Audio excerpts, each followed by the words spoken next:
Liban, c'est la terre de tous les délices. La gastronomie est plus qu'un patrimoine, c'est un ciment national. En dépit des drames et des déchirements qu'a connus le pays, les Libanaises savent toujours se retrouver autour d'une bonne table. Ici, le repas de famille reste sacré et l'hospitalité libanaise est réputée dans le monde entier. À chacune de mes rencontres, mes hôtes m'offrent toujours quelque chose à manger. Ce voyage dans la gastronomie libanaise me réserve quelques surprises. J'ai découvert une nouvelle bière. Elle est tellement libanaise qu'elle porte le nom de 961, l'indicatif téléphonique du Liban. Sur la fameuse corniche de Beyrouth, j'ai été initiée au plaisir de la cuisine de rue, très populaire chez les Beyrouthins.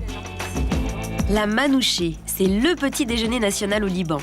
J'ai appris à maîtriser l'art de cette sorte de pizza libanaise dans une échoppe du quartier de Badaro. Enfin, j'ai confectionné de délicieux plats libanais avec les veuves de l'association Ashralouna, une des meilleures tables de Beyrouth. Pour commencer ce parcours gastronomique, je vais à la rencontre du fondateur du premier marché bio du Liban. Kamal Mouzawak a permis à des producteurs venant de tout le pays de vendre leurs produits dans la capitale. Ensuite, il a ouvert un restaurant où l'on ne sert que des produits issus du marché qu'il a créé. Bonjour. Coucou. Bonjour à tous. Hello. Je suis Kamal. Je suis Kamal. Ça Bienvenue va? à Taoulé. Mais merci. Bon, alors voilà ton restaurant. C'est pas mon restaurant, c'est le restaurant d'une organisation qui s'appelle Soko Taïeb. C'est une aventure qui a commencé en 2004 avec un marché fermier, un marché de producteurs exclusivement. C'était pas un marché d'épicuriens, mais plutôt un projet de développement social pour soutenir tant de producteurs extraordinaires dans tous les coins du Liban. Donc tous les jours, il y a une femme qui vient d'une région différente et au lieu qu'on aille dans le village pour goûter à la cuisine, à la maison de cette dame-là, c'est une dame qui vient chez nous. On mange pas la même chose à la maison qu'au restaurant? Pas du tout. Ah bon? Le restaurant, c'est les mésés. Et les mésés, c'est ce qu'on connaît le plus à travers le monde. Et ça, c'était un peu la révolution de Taoulé à faire que cuisine maison. Une cuisine très régionale, très typique de chacune des régions du Liban. Et Alors qu'est-ce qu'on mange traditionnellement dans les maisons? Des ragoûts, peu de viande, beaucoup de légumes, de légumineuses et des salades, des produits de saison et des produits locaux aussi. Suzanne vient de l'extrême nord du pays et Mona vient de l'extrême sud du pays. Et on a voulu faire un peu la compétition des Kébé. Donc comment est-ce que dans un si petit pays, on peut avoir deux expressions culinaires tellement différentes autour d'un même plat qui est le Kébé? C'est une purée de viande avec laquelle on va mélanger du blé concassé.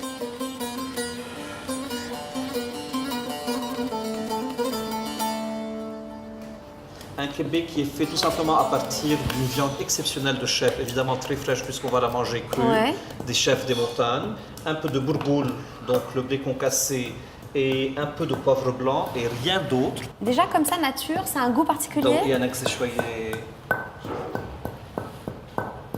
Déjà regarde quelle belle couleur.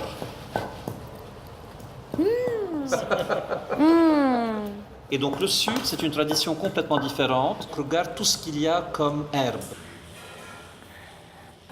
Il doit y en avoir 18 différentes. De la cannelle, du basilic, de la menthe, du poivre vert. Donc il faut que tu goûtes à son kébé et regarde qu'est-ce que c'est beau, elle te le donne dans une feuille de basilic. Là, tu as le goût de la viande. Oui, absolument. Qui est divin. Voilà. Et là, tu as le moelleux de la viande et ensuite l'explosion en bouche de toutes les épices. Ouais, c'est très très différent, rien à voir. Bon, je vous donne un coup de main?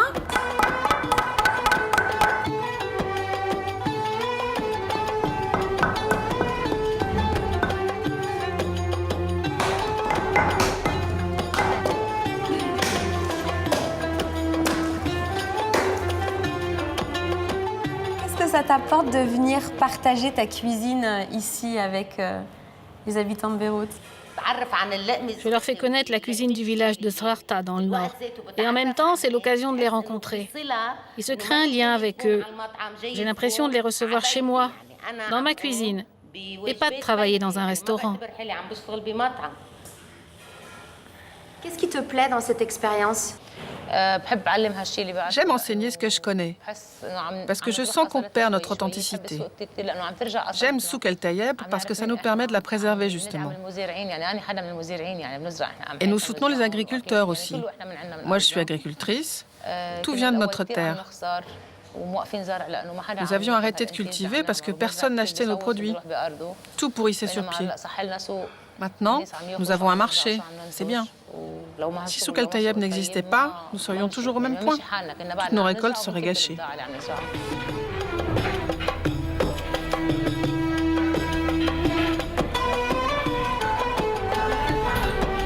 Ensuite, tu vas le recouvrir. Oui. Tu le remplis pas plus.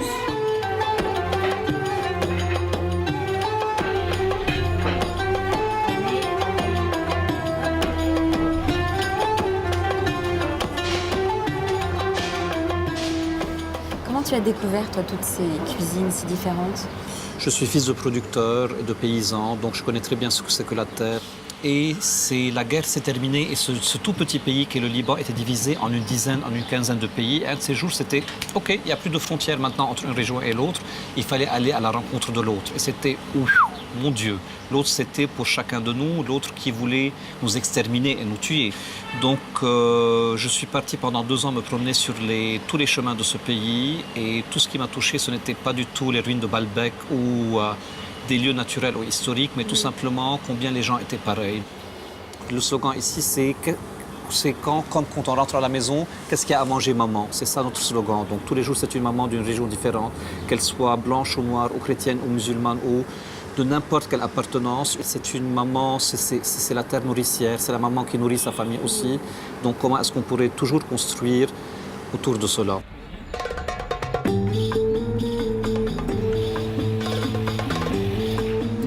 Je quitte le centre de Beyrouth pour me rendre en banlieue, dans une usine un peu particulière, puisqu'on y fabrique une bière appelée 961. 961. Un nom qui revendique haut et fort son identité libanaise. En effet, il s'agit de l'indicatif téléphonique du Liban. Le patron de cette brasserie s'appelle Mazen Hajar. C'est un ancien homme d'affaires. Il a eu l'idée de cette bière libanaise au beau milieu des bombardements israéliens qui ont ravagé le pays en 2006.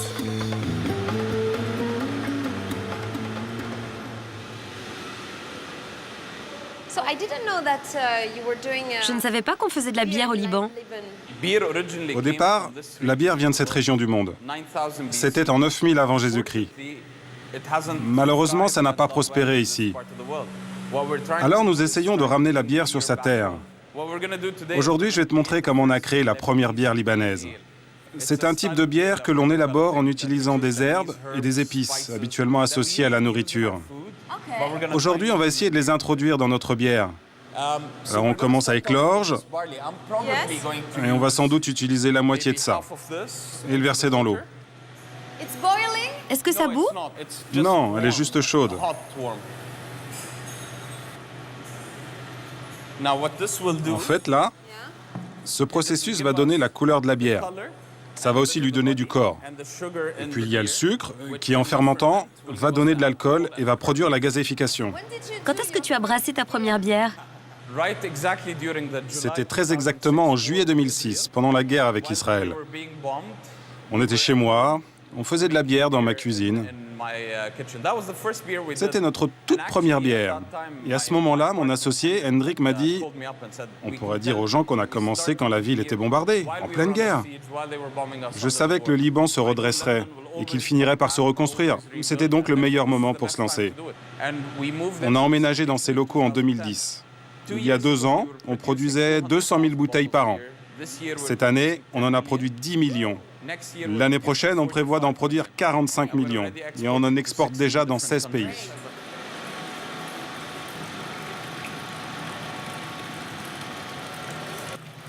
Et dis-moi, qu'est-ce que tu faisais avant de faire de la bière? J'ai travaillé dans une banque d'investissement libanaise pendant 9 ans. J'étais responsable financier pour une des plus grosses banques du Liban. Et puis j'ai eu l'idée folle de monter ma propre compagnie aérienne. Mais à l'époque, le gouvernement voulait garder le monopole de Middle East Airlines. Et nous n'avons pas obtenu les autorisations nécessaires. Et puis un jour, je me suis réveillé dans le désert et j'ai eu envie de rentrer dans mon pays et de faire quelque chose en rapport avec la nourriture. Alors je suis revenu pour faire de la bière. Et alors, l'eau avec l'orge, après, tu le fais bouillir. Exactement, on fait bouillir, juste là. Et c'est là que tu vas rajouter les épices. Voilà, mais d'abord, on rajoute le houblon. Ah, le houblon. Ce que j'essaie de faire ici, c'est de retirer l'amertume. Et ça apporte aussi les conservateurs naturels. On va laisser bouillir pendant 30 minutes. Et on va extraire le goût du houblon. En attendant, tu me fais découvrir ton usine? Bien sûr. Beaucoup de gens considèrent que c'est ma salle de jeu. Ils disent qu'elle ressemble à la chocolaterie de Willy Wonka.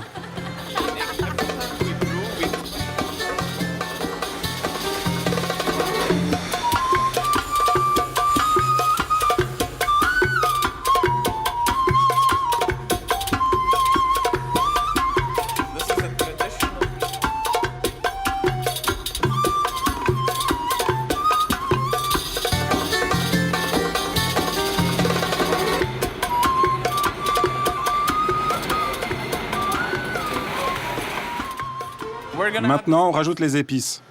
Tout ça? On va commencer par le thym. Comme ça? Abracadabra. Ok. Très bien. Maintenant, on rajoute le sumac. Ça, c'est le sumac. Sumac.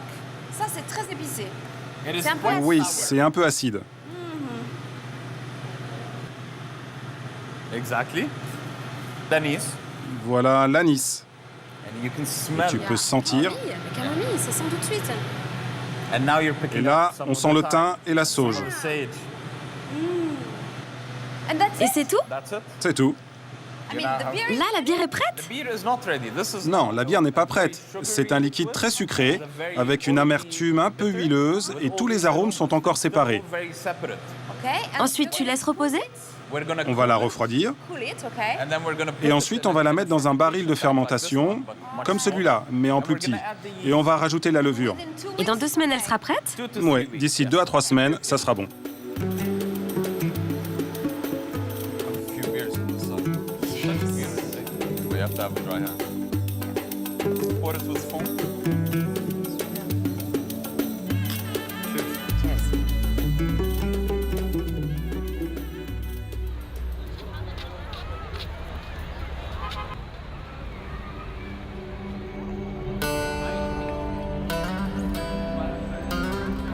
La Corniche. C'est un des derniers endroits où on peut encore flâner à Beyrouth. C'est le rendez-vous de tous les Beyrouthans, toutes générations confondues. On vient se balader ici, seul ou en famille, quelle que soit son origine ou sa confession.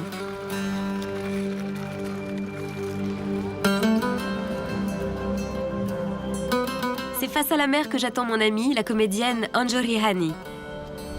C'est elle qui a tenu à me donner rendez-vous dans cet endroit mythique. Ce qui est bien quand on vient sur la corniche, c'est qu'on peut rencontrer toutes les couches sociales. Tout le monde y vient, les riches comme les pauvres.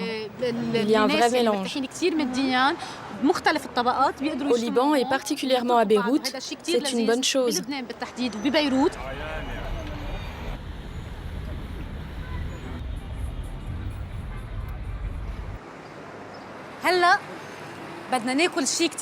Là, on va manger quelque chose de très bon et de très traditionnel.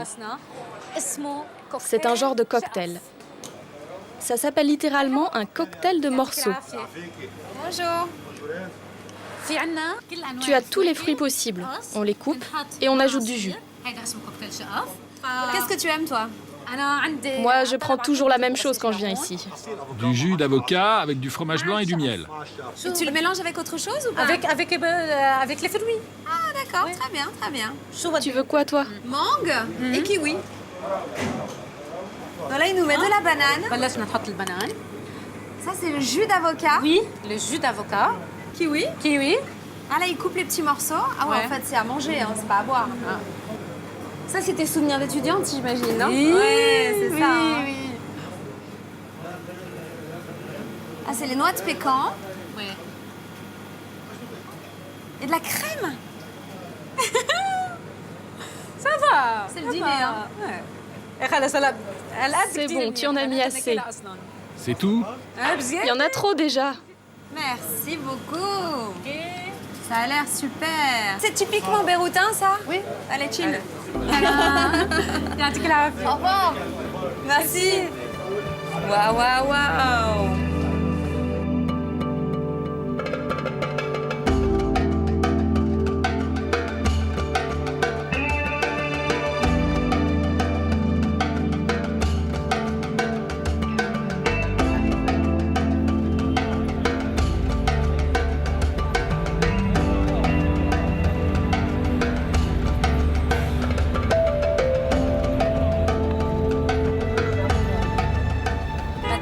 Alors, on veut des fèves au citron avec ton mélange d'épices. Emma, tu ne peux pas venir sur la corniche sans manger des fèves au citron. Quand tu viens, tu manges ça ou des lupins. Oh, il est beau le citron, dis donc.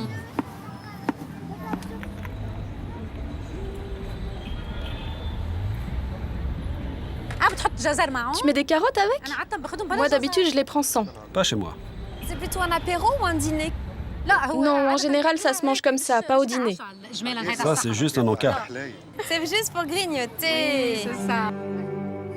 Merci. Merci beaucoup.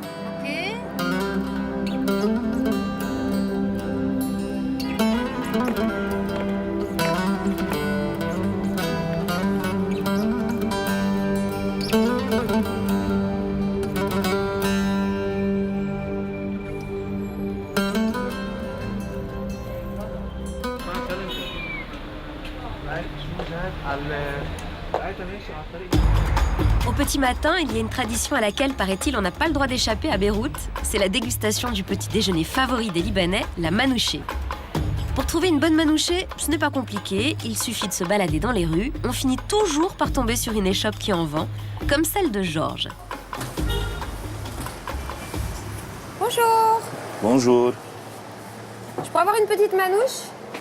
Qu'est-ce que vous goûtez? Je sais pas, qu'est-ce qu'il y a comme manouché? Il y a beaucoup de genres de manouche. C'est vrai? Il y a le thym, le za'atar, et le fromage. Ouais. Il y a le kushik libanais. Je vais prendre une comme ça. Yeah.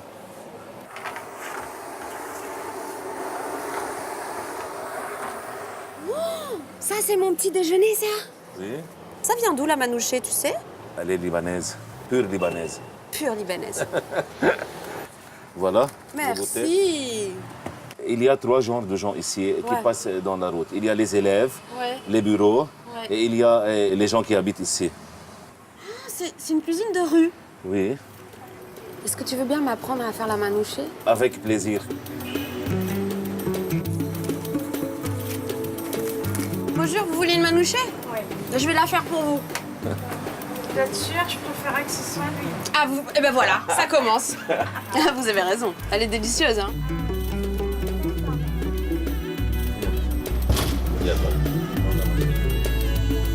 Yeah.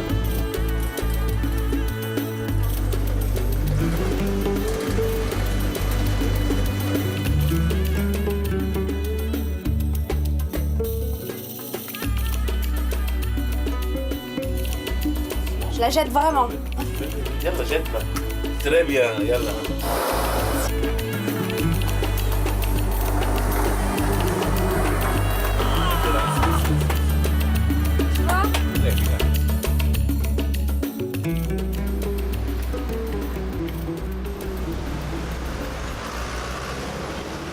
Pour déjeuner, je suis invitée dans un restaurant un peu particulier, tenu par une association d'aide aux veuves de guerre.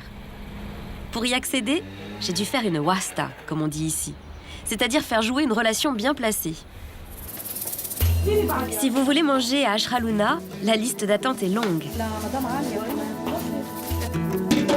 L'endroit est connu pour être une des meilleures tables de Beyrouth.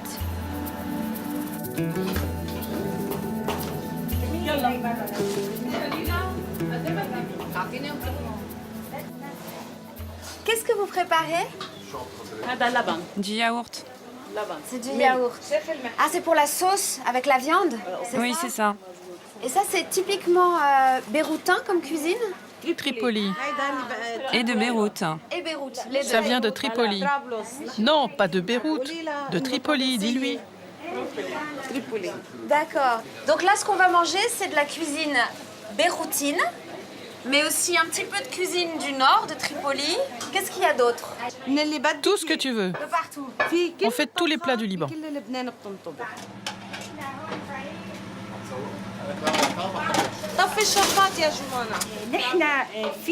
Il y a des plats très anciens, des plats que faisait ma grand-mère par exemple.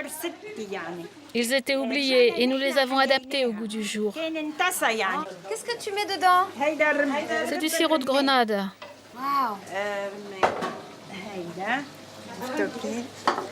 De la coriandre, de l'ail, de l'huile d'olive. C'est quoi ça? C'est de la pâte.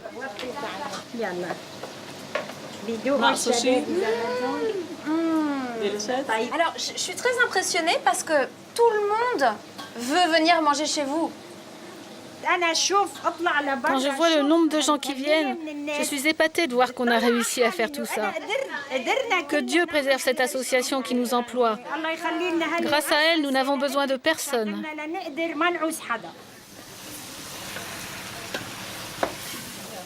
Comment est-ce qu'elle vous aide, l'association? Elle m'aide pour la scolarité des enfants et pour mes médicaments, parce que je prends des médicaments.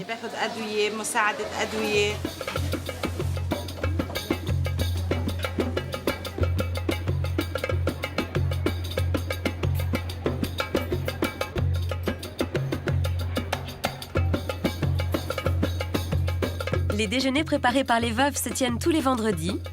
Et la grande organisatrice de ce rituel, c'est Sanata Will. Bonjour. Bonjour. Ça va? Oui. Vous êtes en train de tout arranger? Pour le déjeuner tout à l'heure? Tout à l'heure, oui. C'est vendredi, le grand jour. Eh oui. Et alors, tout le monde vient déjeuner et on arrange un peu la salle et on espère bien vendre, naturellement. Ouais. Il y a combien de personnes qui viennent déjeuner? 100 à 120 personnes. Ces gens viennent pour déjeuner et ils ont un œil sur la boutique. Et ils savent bien pour nous aider qu'ils achètent nos draps, des nappes. Ça marche très bien. Il faut toucher du bois. Oui, allez, touchons du bois. Dans ce pays où l'on compte énormément de veuves de guerre, l'association Ashraluna, qui veut dire « notre travail », ne se contente pas d'organiser des repas. Elle permet à ces veuves de retrouver un travail et de reconquérir leur indépendance. Sans l'association, comment ça se passerait pour vous? En Orient, la femme dépend de l'homme et ce n'est pas une bonne chose. Quand son mari meurt, elle doit être prête à travailler. Moi, ce n'était pas le cas et quand mon mari est mort, j'étais complètement perdue.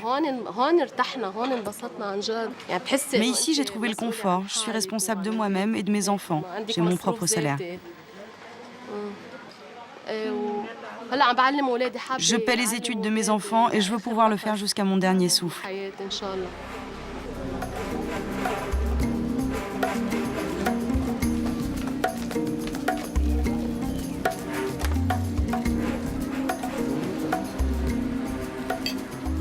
Alors là, c'est un coin que j'aime bien, ça, moi. Je suis très pâtisserie. Et selon toi, quelle est la grande différence entre la pâtisserie libanaise et la pâtisserie européenne que tu connais bien aussi?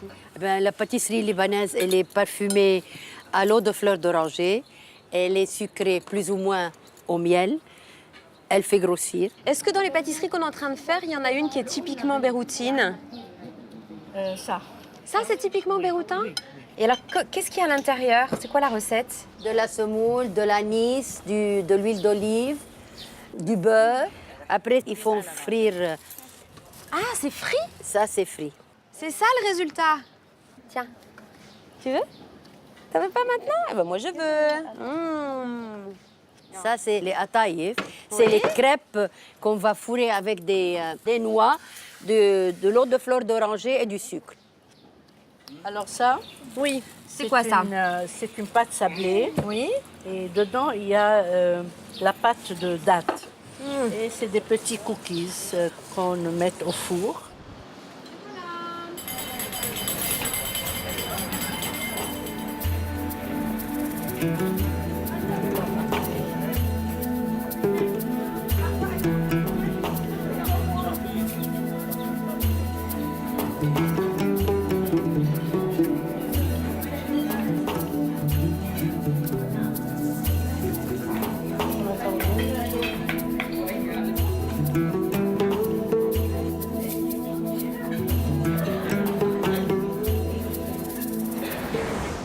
Demain, je ferai un parcours à travers la mémoire du Liban.